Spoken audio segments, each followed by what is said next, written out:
Kelly Barlow Creations. If you're new to my channel and you're stopping by for the first time, thank you for stopping by. Welcome to my channel. Stick around a while by clicking that red button for more crafting on a budget, more everything on a budget videos to come. And if you click it again when the bell appears, YouTube should notify you every time I upload a new video, depending on the option that you choose in the drop-down menu of the bell. If you're interested in following me on social media, you can find those links, you guessed it, in the description box below. What have I got going on for you for today?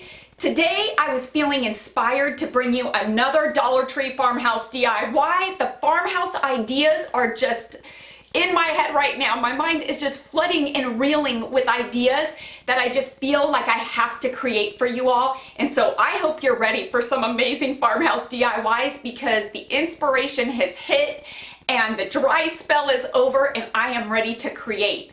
The holidays are coming, and so some of these ideas I think are really great ideas for gift ideas. Although this is a decor DIY, it is amazing. It is using almost 100% Dollar Tree items, and the outcome of it is so farmhouse I can hardly stand it. I love this piece.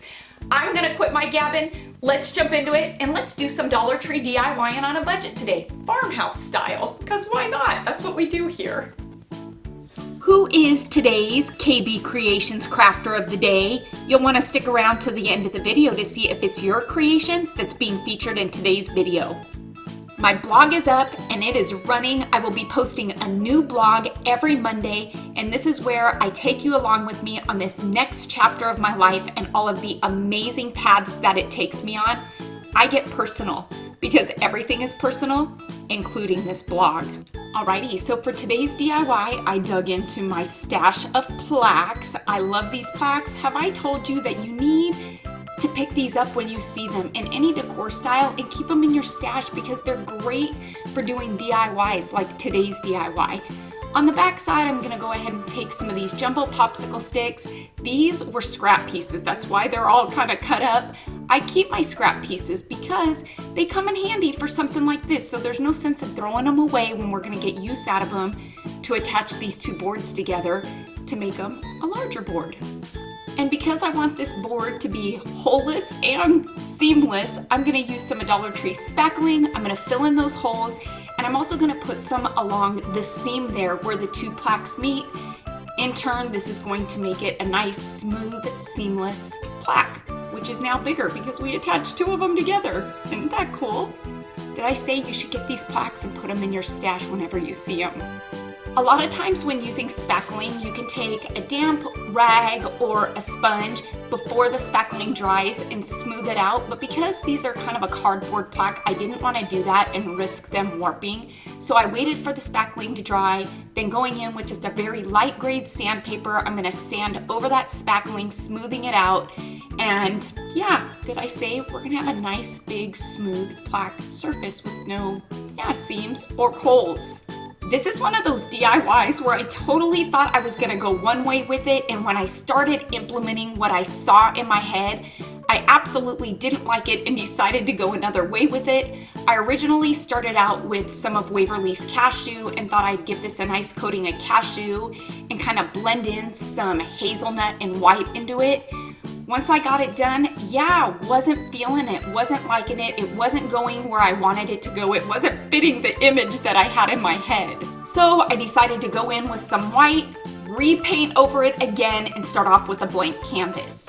Hobby Lobby has the most amazing assortment of open stock, cardstock, and scrapbooking paper. I love the wood assortment. They've got so many different finishes of wood, it's amazing.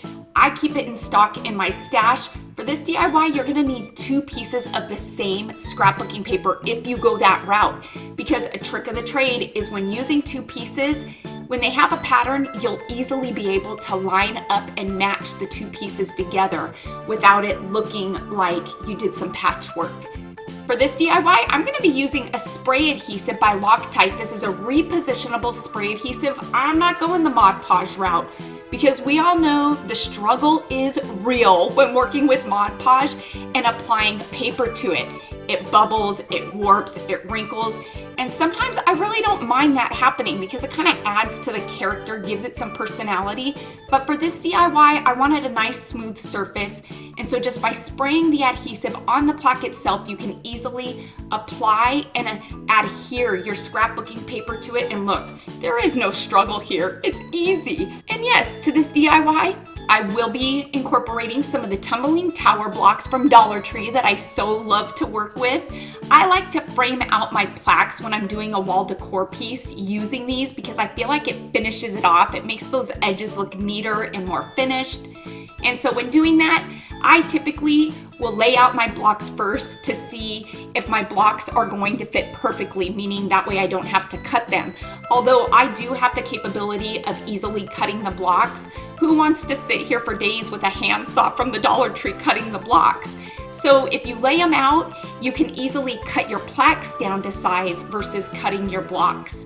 I'm gonna do these blocks 2 stacks high because I like the thickness. I feel like it finishes it off nicely. And I will be using some of Aleene's tacky glue that you can get from the Dollar Tree to adhere them onto this plaque. And look here, I've got this new bottle of Waverly's chalk paint in the color of Mineral. Yeah, this was in my stash for a while. And I'm gonna give the frame a good couple coats of this.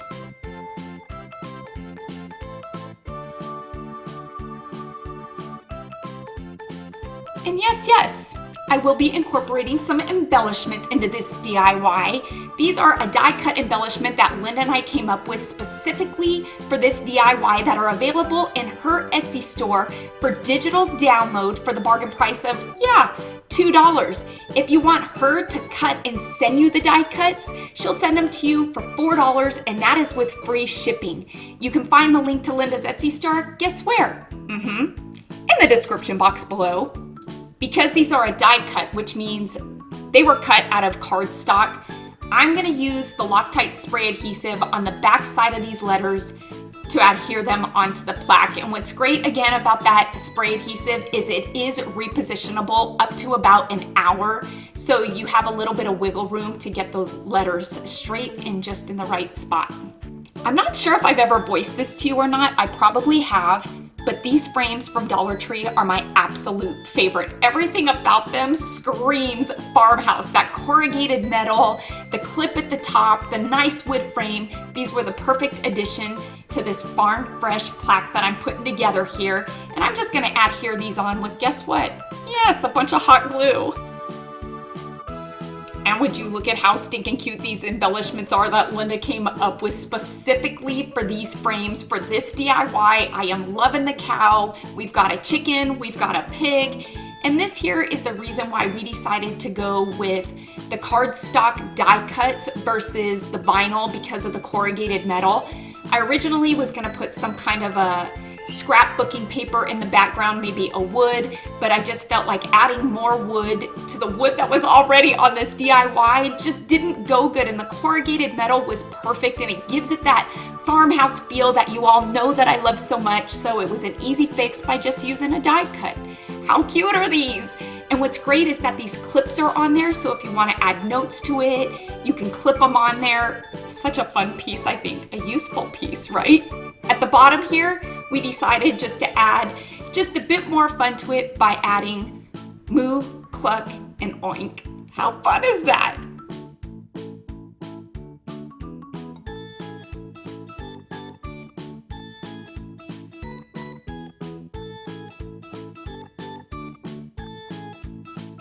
Who is today's KB Creations crafters of the day? It's going out to these two sweet girls, Carson Grace and Savannah, who are bringing to us their recreation of my pizza pan DIYs. I am loving that these two sweet girls are into crafting and showing their creative side. Thank you so much, Carson and Savannah, for sharing your creations with us today. If you're interested in being featured as a crafter of the day in one of my videos, submit a picture of one of your recreations of a DIY that I've done to either Facebook or Instagram. If you want to DM it to me, you can. Then you just simply have to look out for the end of each video to see if it's your DIY that I will be featuring in that given video. Cow, pig, and chicken. How stinking cute is that? I love this piece. It just screams farmhouse, doesn't it? I hope you all enjoyed today's Dollar Tree Farmhouse DIY.